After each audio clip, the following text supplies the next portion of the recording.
હવે કરીશું વાત વતનમાં વિકાસ યાત્રાની।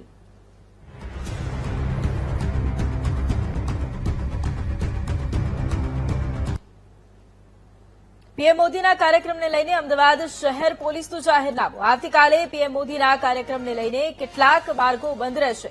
વાડજ સ્મશાન ગૃહથી આંબેડકર બ્રિજ સુધી રિવરફ્રન્ટ રોડ બંધ રહેશે। સવારે 7 થી બપોરના 1 વાગ્યા સુધી રસ્તો બંધ રહેશે। રિવરફ્રન્ટ પર પીએમ આંતરરાષ્ટ્રીય પતંગ મહોત્સવનું ઉદઘાટન કરાવશે।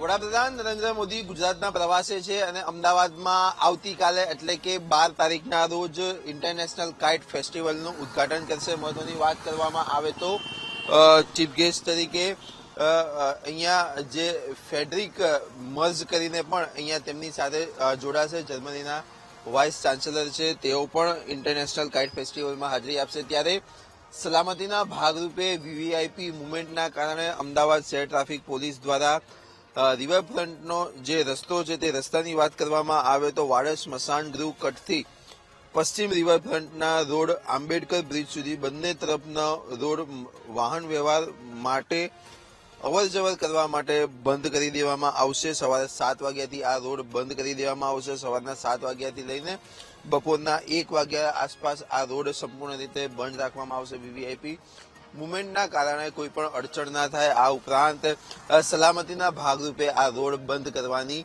જાહેરાત અમદાવાદ શહેર ટ્રાફિક પોલીસ દ્વારા કરવામાં આવી છે। એટલે કે કોઈ પણ નાગરિક વહેલી સવારે પોતાના રોજબરોજના કામકાજ માટે નીકળતા હોય, નોકરી વેપાર ધંધા માટે નીકળતા હોય તો આ રસ્તાનો ઉપયોગ કરવાનો ટાળવાની વાત અમદાવાદ શહેર ટ્રાફિક પોલીસ દ્વારા કરવામાં આવી છે। જેના વૈકલ્પિક રોડની વાત કરવામાં આવે તો આશ્રમ રોડ વાહન વ્યવહાર માટે સંપૂર્ણ રીતે ખુલ્લો મૂકવામાં આવ્યો છે। કેમેરામેન રાજેશ ગઢવી સાથે પાર્થ જાની, વીટીવી ન્યૂઝ, અમદાવાદ।